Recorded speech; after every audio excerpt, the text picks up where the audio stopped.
You're listening to the AFTERBUZZ TV Network, now the largest new media platform on the web, and your #1 source for after-show entertainment. Very good, Keith Johnson.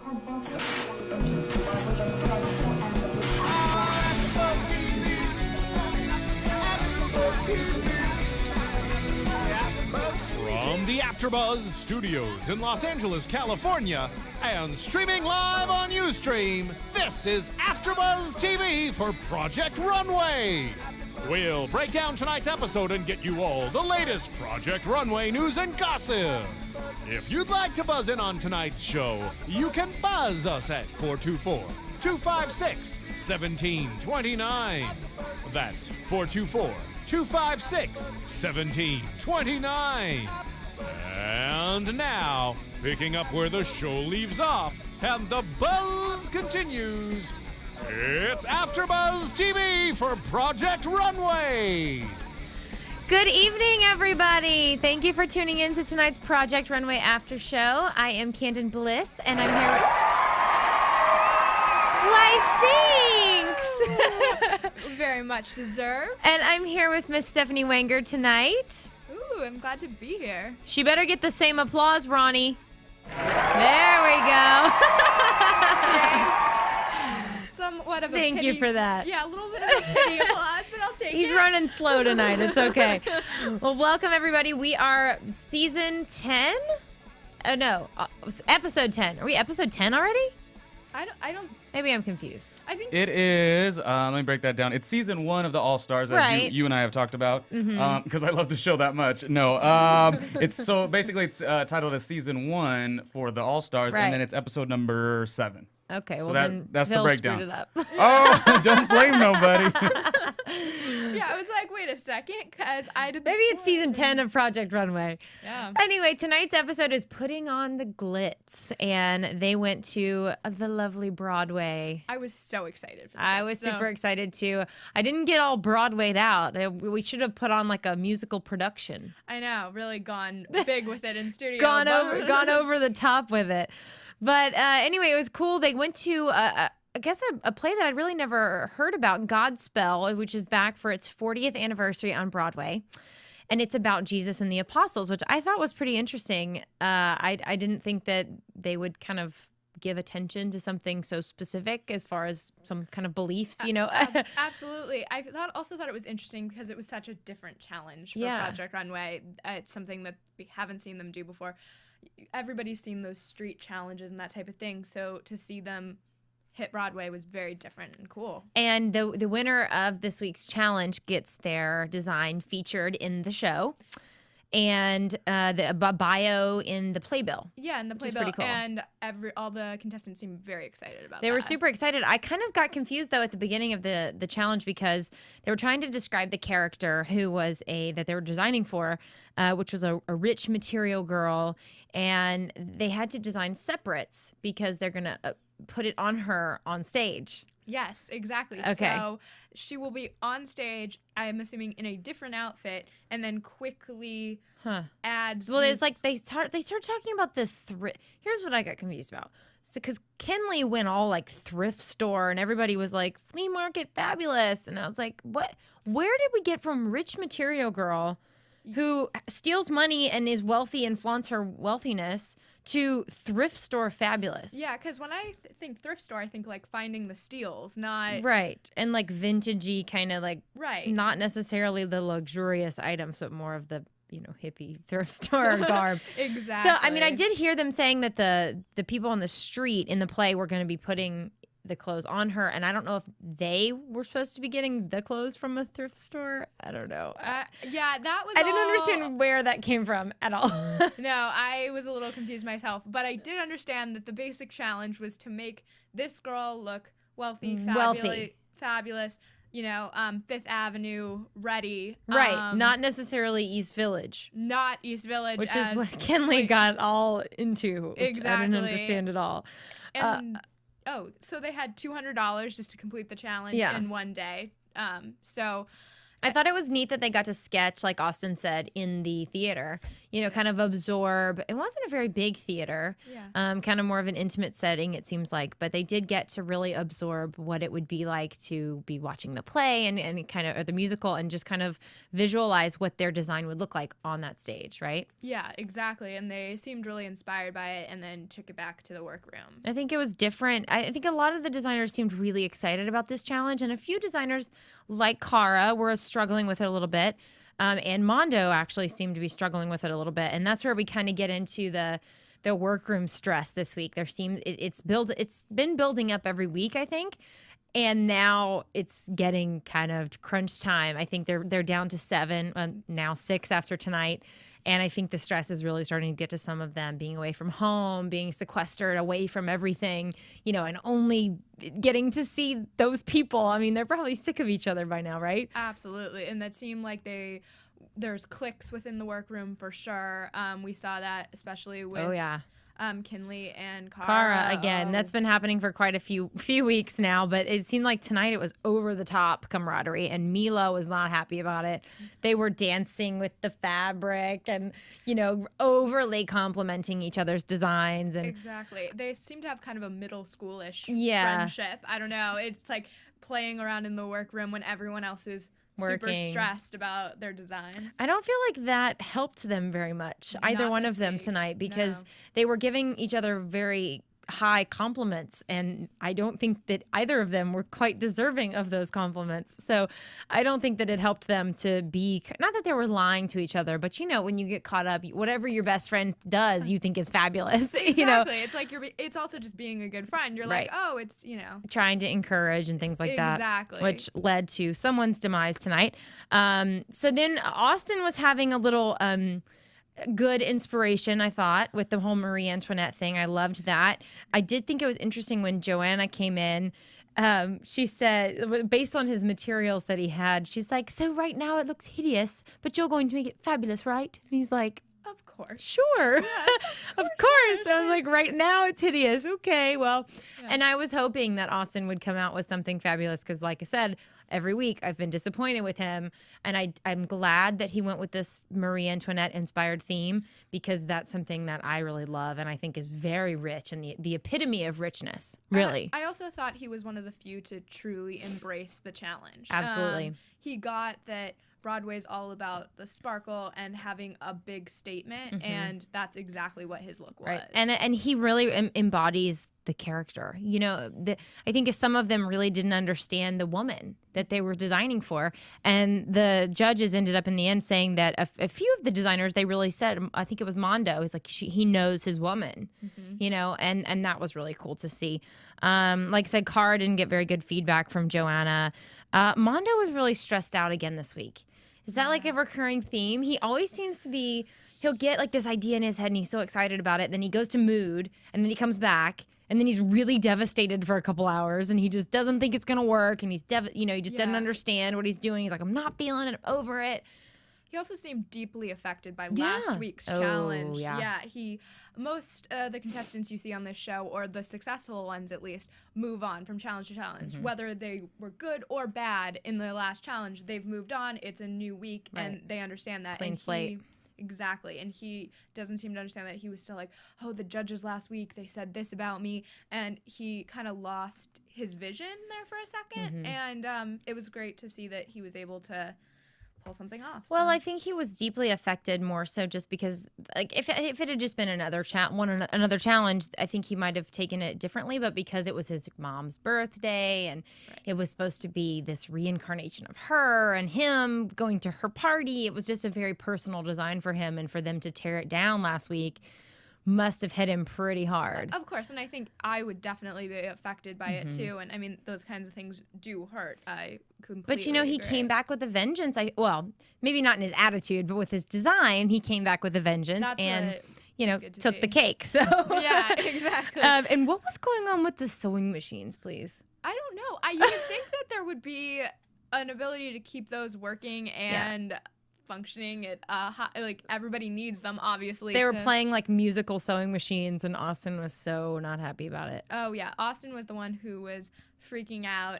He kind of took the drama of the stage and definitely brought it to the workroom, if you will, this week. So they had a guest judge named Sutton Foster, who was the star of Anything Goes on Broadway, and she was super cute. Yeah. And I loved what she had on tonight. I thought that maybe her opinion, she's the star of a Broadway show. She knows what it's like to be costumed for a show. Right. So she should, know how it feels to look at a costume and try to envision her character. So I thought it was a good choice. I kind of maybe would have liked to see someone from Godspell.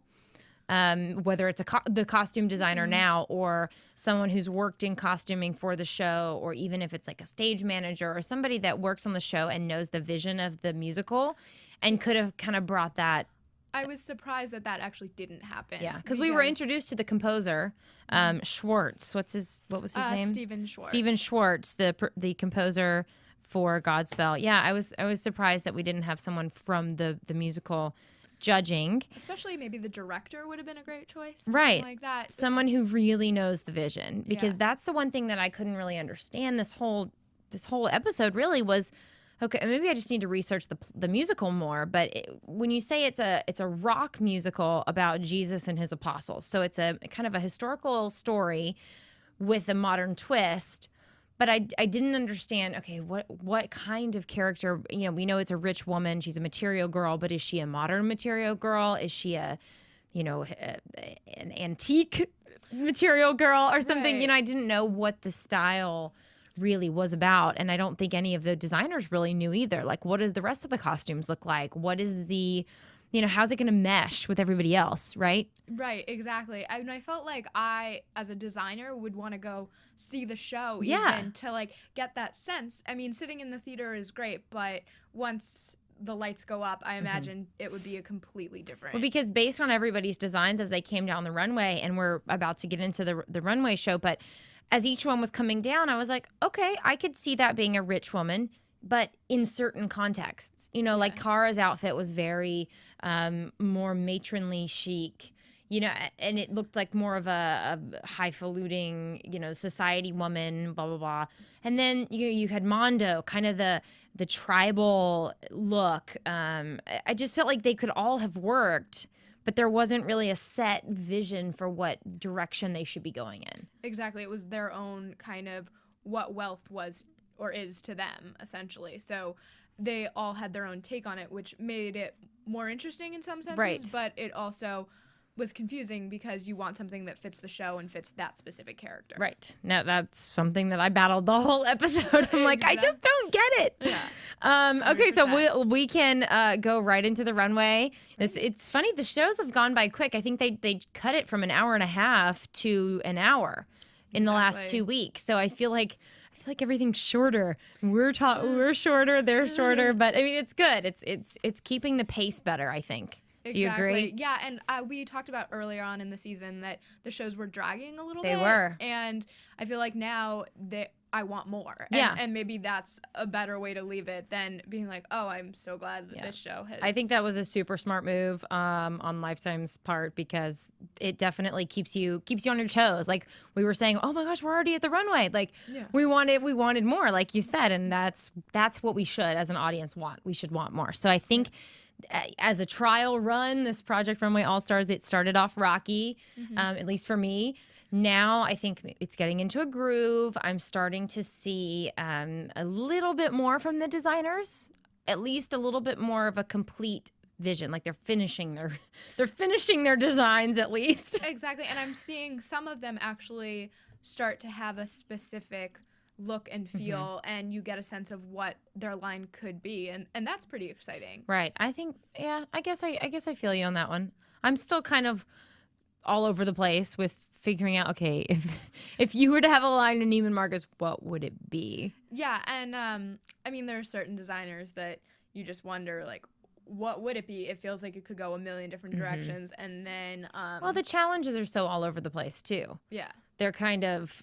they got the Miss Piggy and the Broadway and the evening gown and the, people off the street. I mean, it's all over the place. So it is hard, I think, for them to find a consistent look to go with and run with, and they want to get out of the box. So, I mean, I get it. I want to see the personality of the designer come out. And even though I haven't liked Austin this whole time, I am seeing his trends. And the same with Kenley. I feel like whether well, I mean, she's the obvious one that I think all along has had the vision, but whether you like her or not, it's pretty clear what her vision is, and she likes that vintage inspired look. And and it's kind of interesting because there's not a lot of people out there that are doing that. So right.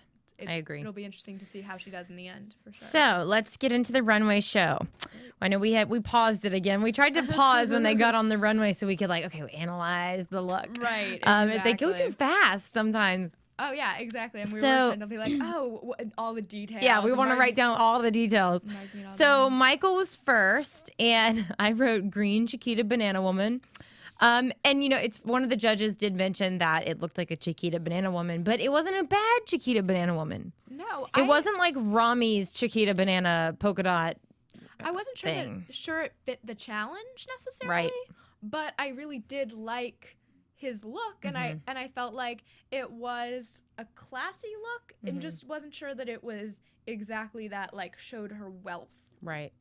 Yeah, I agree. I mean, the Fascinator was cool. It was hip. It was a nice color. The color popped. It was a good silhouette.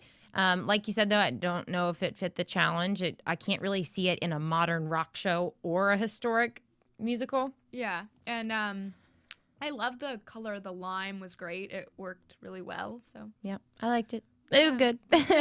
And then Kenley came out, and I was really excited at the beginning of the show because she had that gorgeous red brocade. She was making this super cute coat.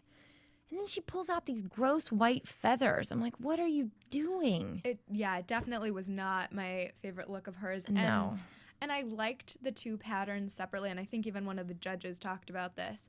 But together, those patterns it wasn't the best. It didn't. I'm not into pattern on pattern for the most part, unless it's more muted.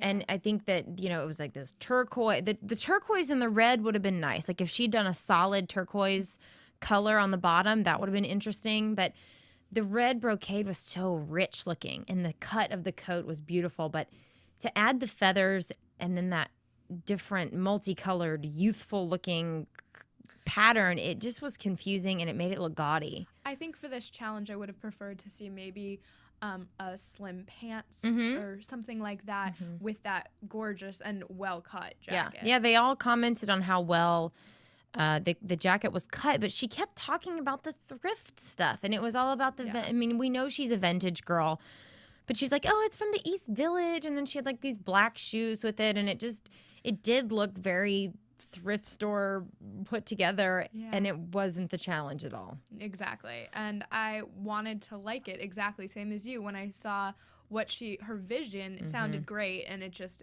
didn't come together. Didn't come together, which she was in the bottom few. So yeah. Austin, here we go. Okay, this is something I want to talk about because I am super happy with Austin this week.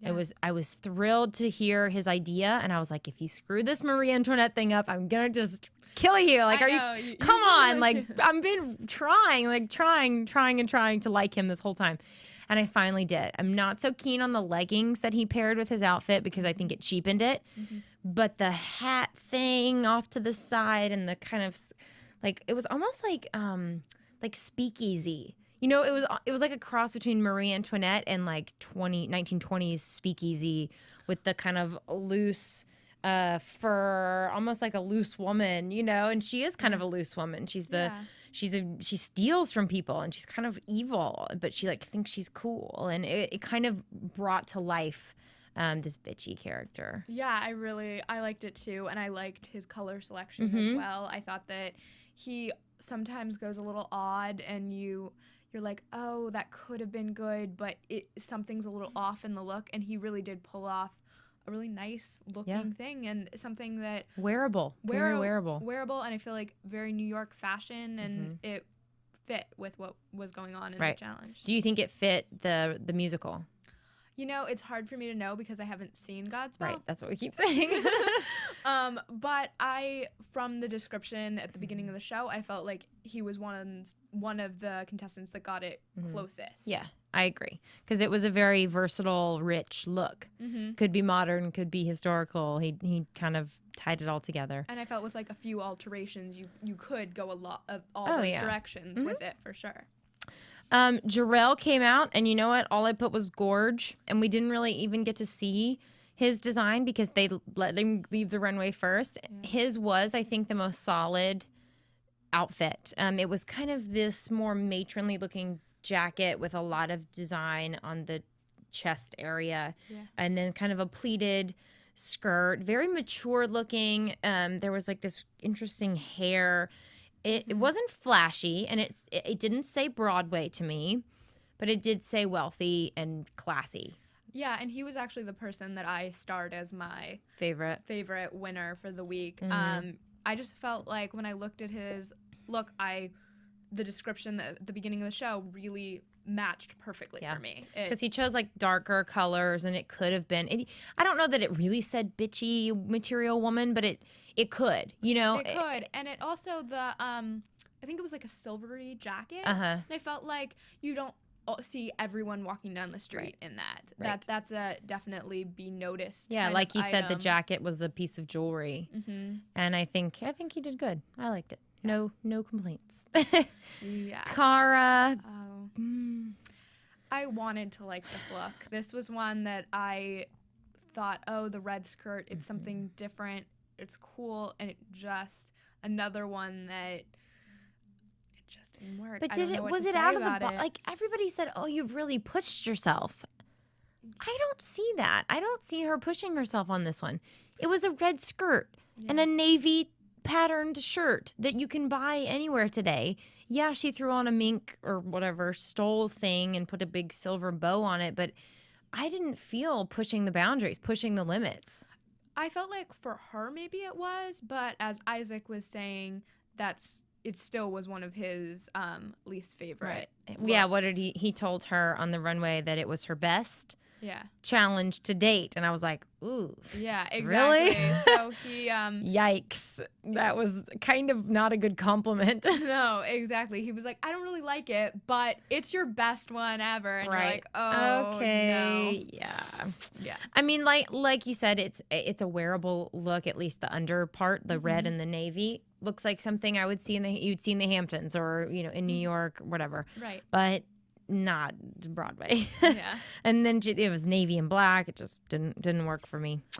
Then we get to Mondo, who came out. His model came out looking like she rocked the Lion King or something, like very tribal. And he was saying like her dad's smoking jacket. Yeah, that was the inspiration, I guess, was like a smoking jacket. And I so didn't get that. I didn't get that from the look in the end. I kind of felt like before he was having all this trouble in the workroom. And when he first did it, I was like, oh, I kind of see a smoking jacket. And then I think maybe we didn't see it, but it was definitely a revised look by the time it got to the runway.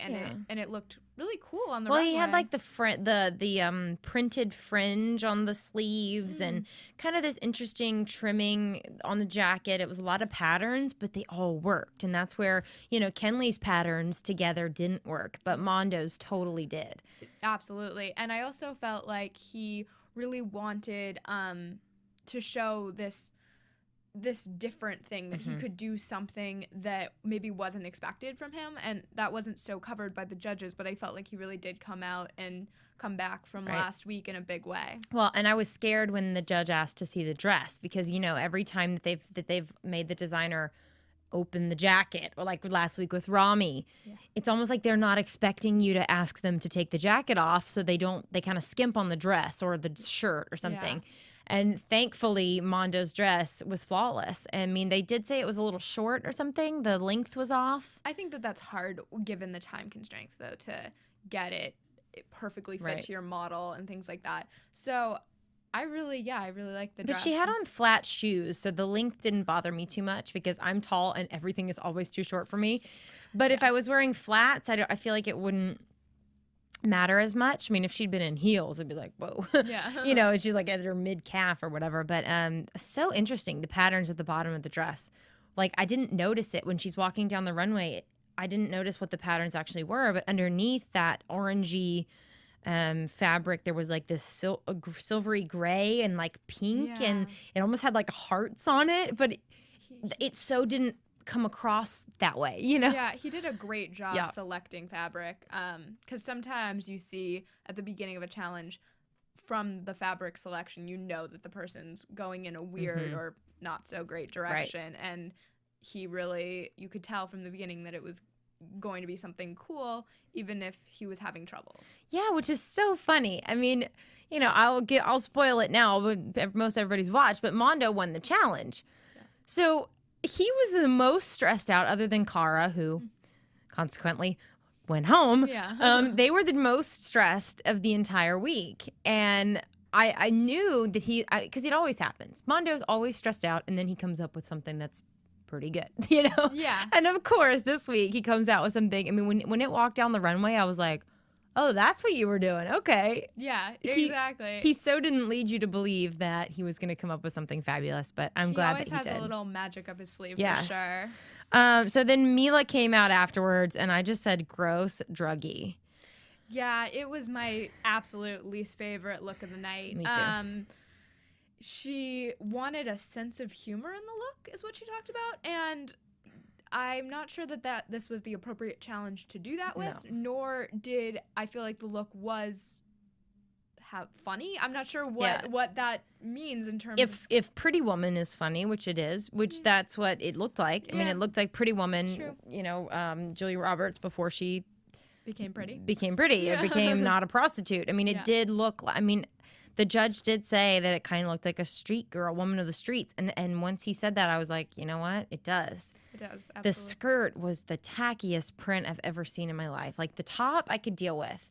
If she'd done something classy on the bottom and just stuck to the look, I think she could have been okay. But that weird green and yellow, who puts that with fur and gold? Like, ugh. Yeah, and she also just went a little nuts with the accessories, too. As I recall. Yeah, she was like, let me just throw up gold on you because this woman's rich. I was like, that doesn't really... No. Like, sometimes it just looks gaudy when that happens, honey. Yeah, like, there's another way to show that without just going nuts on the accessory wall. Yeah. Explosion of gold. Yeah. So, was that it? Oh, my gosh, that's it. Can't believe that. That's so crazy. So crazy. I loved Mondo's. Like I said, I thought Isaac was too nice to Mila, and it was the first time that I've liked Austin's dress, minus the leggings. Those were my last notes over here. Exactly. My slow scribbles. Yeah. I just felt like we saw some people do some great looks tonight, and then some people who just couldn't embrace the challenge. I do feel like they're stepping up their game, at least for the most part. At least I think the pressure's on. You know, I mean, they're slowly starting to kind of freak out, maybe because it's getting down to the wire, and there's only 6 of them left now. I hope that it's starting to become a competition, because we've mentioned this before, that it doesn't feel like a competition. They're just kind of hanging out, like presenting their stuff and whatever. I know we've talked about that this is All Stars, and we expect them to show a lot of great pieces, and we haven't seen that. And so I'm hoping that now that I believe there's 6 people left, that we'll see those amazing pieces come out that we've seen in past seasons of Project Runway that are pretty much, I think, a lot of the reason why some people watch. Right. I mean, I want to see timeless pieces like what Austin created tonight and what Mondo created tonight. I want to see that from everybody from now on. Yeah. And I think everybody wants that. I think we all want to have a reason to want to see this show and to want more from it, you know, and to want it to be an hour and a half instead of just an hour. Exactly. And I think that there are big prizes at stake here. Super big. I mean, they get their line in Neiman Marcus. They get an entire sewing room from Brother. Guest editor of Marie Claire magazine, and a spread in Marie Claire magazine, and $100,000 in cash from L'Oreal Paris. Like, and I think that's not something to laugh at. No, it's not something to laugh at, and it's not something that to like joke around the workroom about. I think that what I want to see next weekend in these coming challenges is a clear vision of a line that you can have in Neiman Marcus and who you are as a designer. And as I said, a few of them are coming out that way. And whether you like it or not, I think it's important to show that. And that's the point of Project Runway. It really is. Amen, sister. All right, guys, we're going to go to a commercial real quick. When we come back, we'll talk about what's going to happen next week. AfterBuzz TV. Hi, I was once like you, a lazy, angry loner whose only joy was watching TV and surfing the net.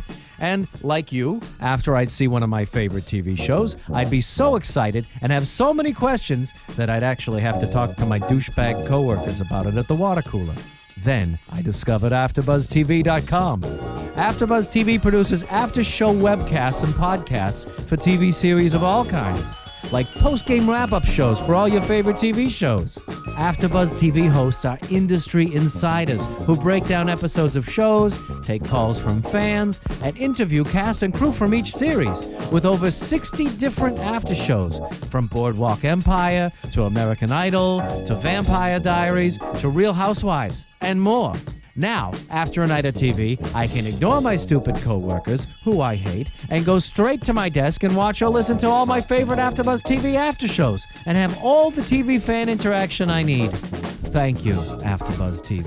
AfterBuzz TV. What do you want to buzz about? Hey, guys, welcome back. All right, so we saw a very brief look into what's going to happen next week. Absolutely.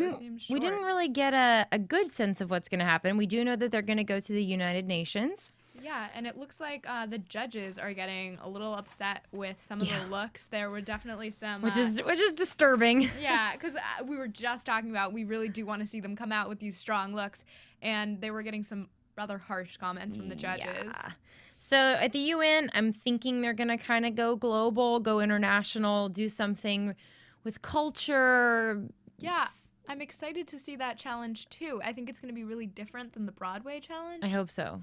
I hope so too. I hope that they're doing something wearable, something show-stopping in a good way. Exactly. I'm really excited to see how it relates to the United Nations and just kind of experience that next week. All right. Well, so who do you think's going to go home next week, Stephanie? Ooh, it's such a tough call, but I don't know. With this kind of challenge, it could be Austin. I know we were saying he's just getting his stride, but it seems like he could have a hard time with it. But it's really hard to know. I'm pushing for Mila at this point because I just don't see it. Well, this week, as I said, she was my least favorite. She was my total least favorite this week, and just the fact that she would ever allow that to walk down the runway kind of makes me disturbed. Yeah, I mean, she's definitely another choice. I was debating those two when I was saying that, and it feels like with this kind of challenge, though, you could see an interesting front runner too. Yeah, that's true. I mean, I think I can see Mondo and Jarrell, because they have done that kind of tribal thing and they know maybe how to incorporate culture. Now, maybe they don't know how to incorporate somebody else's culture that's different than theirs, but maybe they can. You know, Kenley's kind of over the top. Maybe she can play with it a little bit, but she may have a hard time because she's so keyed into her look. Yeah, and I think Michael could be a really interesting person. He's we forgot about Michael tonight. I know. Earlier, we were like, we only had 6 people written down. We're like, who's left? I know. Michael. He kind of wasn't as featured in the episode. I felt No, he wasn't. We didn't even see his design until it came out on the runway. Exactly. So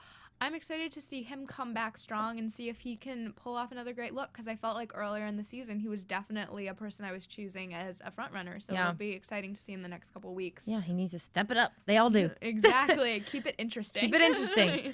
Well, guys, next week we're going to have a lot more news and gossip for you. Be sure to follow us at AfterBuzz TV and me at Canden Bliss. And me at Stephanie Wenger. Awesome, guys. Well, we will see you next week, and hopefully these designers will step up a little bit. Exactly. Have a good night. We'll see you next week. Thanks, everybody.